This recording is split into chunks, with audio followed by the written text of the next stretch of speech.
மீன் உணவு பதப்படுத்தும் தொழிற்சாலை இயங்கி வருகிறது. தனியார் தொழிற்சாலையில் ஏற்பட்ட அமோனியா என்கிற நச்சு வாயு கசிவால் இதுவரை 5 பேர் உயிரிழக்கும் பேரவலம் நடந்திருக்கிறது. ராஜீவ்காந்தி மருத்துவமனையில் தீவிர சிகிச்சை பிரிவில் 12 பேர் தற்போது அனுமதிக்கப்பெற்று சிகிச்சை பெற்று வருகிறார்கள். அதேபோல ஸ்டான்லி மருத்துவமனையிலும் அனுமதிக்கப்பட்டிருப்பதாக தகவல்கள் கூறுகின்றன. பெரியபாளையம் அருகே ஒரு தனியார் மருத்துவமனையிலும் பலர் அனுமதிக்கப்பட்டு சிகிச்சை பெற்று வருவதாகவும் தகவல்கள் உள்ளன. இப்போது ராஜீவ்காந்தி அரசு பொது மருத்துவமனையில் அனுமதிக்கப்பட்டுள்ள அமோனியா வாயு கசிவால் பாதிக்கப்பட்டு சிகிச்சை பெற்று வரும் அந்த தொழிலாளர்கள் அனைவரும் பெண் தொழிலாளர்கள் என்பதை அறிந்து மிகுந்த அதிர்ச்சி அடைகிறோம். தீயினால் ஏற்பட்ட புண்ணை போல இந்த நச்சு வாயுவால், அமிலத்தன்மை உள்ள அமோனியா வாயுவால் முகம், கழுத்து போன்ற பகுதிகளில் வெளிப்புற காயங்கள் உள்ளன. இந்த அமோனியா வாயுவை சுவாசித்ததனால் சுவாச பைகள், சுவாச குழாய் ஆகியவற்றிலும் புண் ஏற்பட்டிருப்பதை மருத்துவர்கள் எடுத்து கூறினார்கள். அவர்களுக்கு தீவிரமான சிகிச்சை அளிக்கப்பட்டு வருவது ஆறுதல் அளிக்கிறது. இந்த தொழிலாளர்கள் அனைவருமே வட இந்திய மாநிலங்களை சார்ந்தவர்கள் என்பது மேலும் அதிர்ச்சி அளிப்பதாக உள்ளது. ஒடிசா, ஜார்க்கண்ட், அசாம் ஆகிய மாநிலங்களை சார்ந்த தொழிலாளர்கள் தமிழகத்தில் இதுபோல தனியார் நிறுவனங்களில் பணியாற்றி வருகிறார்கள்.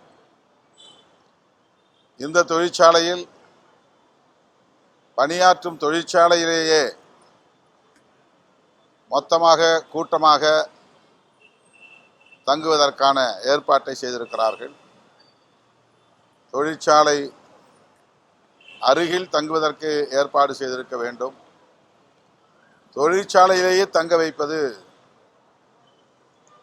தொழிலாளர் நலன்களுக்கு உரிய சட்டத்திற்கு எதிரானதாகும். தற்போது அந்த தொழிற்சாலையின் நிறுவனர் அல்லது முதலாளி கைது செய்யப்பட்டிருக்கிறார். அதே வேளையில் பாதிக்கப்பட்ட தொழிலாளர்களுக்கு போதிய இழப்பீடு வழங்கப்படவில்லை. 2 லட்சம் ரூபாய் என்பது பாதிக்கப்பட்ட குடும்பத்தினருக்கு உரிய இழப்பீடாக இருக்க முடியாது. 18 வயதிலிருந்து 25 வயதுக்குட்பட்ட இளம் பெண்கள் இங்கே தொழிலாளர்களாக பணியாற்றுகிறார்கள் என்பதை இன்னும் அதிர்ச்சி அளிக்கக்கூடியதாக உள்ளது. எனவே இதுபோன்ற தொழிற்சாலைகளில் தொழிலாளர்களுக்கான பாதுகாப்பை உறுதிப்படுத்துவதற்கு உரிய ஆய்வுகளை நடத்தியிருக்க வேண்டும், கண்காணிப்பை செய்திருக்க வேண்டும். இனிமேலாவது இத்தகைய பேரிடர் நிகழாதவாறு தடுப்பதற்கு உரிய நடவடிக்கைகளை தமிழ்நாடு அரசு மேற்கொள்ள வேண்டும் என்று கேட்டுக்கொள்கிறோம். உயிரிழந்தோர் குடும்பத்திற்கு குறைந்தது தலா 10 லட்சம் ரூபாய் இழப்பீடு தொகை வழங்க வேண்டும். அந்த குடும்பத்தை சார்ந்தவர்களில் தலா ஒருவருக்கு அரசு வேலைவாய்ப்பு வழங்க வேண்டும் என்றும் கேட்டுக்கொள்கிறோம். இந்த விபத்தில் பாதிக்கப்பட்டு சிகிச்சை பெற்று வருகிற காயமடைந்துள்ள அனைவருக்கும் அரசு இழப்பீட்டுத் தொகை வழங்க வேண்டும் என்றும், அவர்களுக்கு தொடர் சிகிச்சை அளிப்பதற்கு, உயர் சிகிச்சை அளிப்பதற்கு ஆவண செய்ய வேண்டும் என்றும் தமிழ்நாடு அரசுக்கு விடுதலை சிறுத்தைகள் கட்சி வேண்டுகோள் விடுக்கிறது.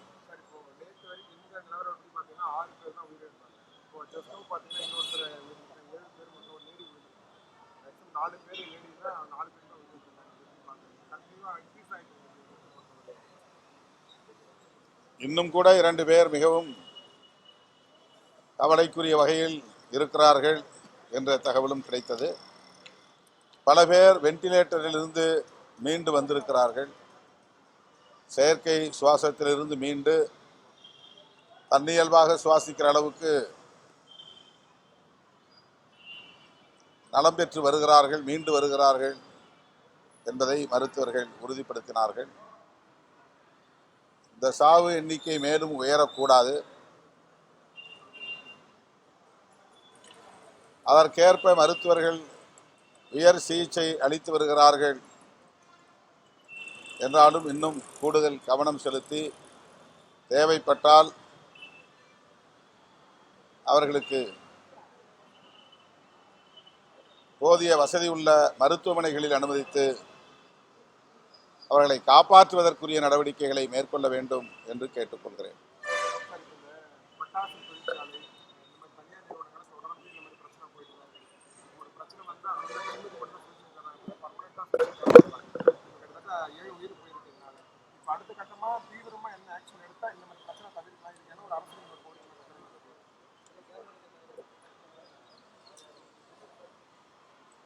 இது போன்ற தொழிற்சாலைகளை அடிக்கடி ஆய்வுக்கு உட்படுத்த வேண்டும். தொழிலாளர்களுடைய நலன்களை கண்காணிக்க வேண்டும். சட்ட விதிமுறைகளின்படி தனியார் தொழிற்சாலைகள் அல்லது அரசு நிறுவனங்கள் இயங்குகின்றனவா என்பதை ஆய்வு செய்தாலே முன்னெச்சரிக்கை நடவடிக்கைகளை மேற்கொண்டு விட முடியும்.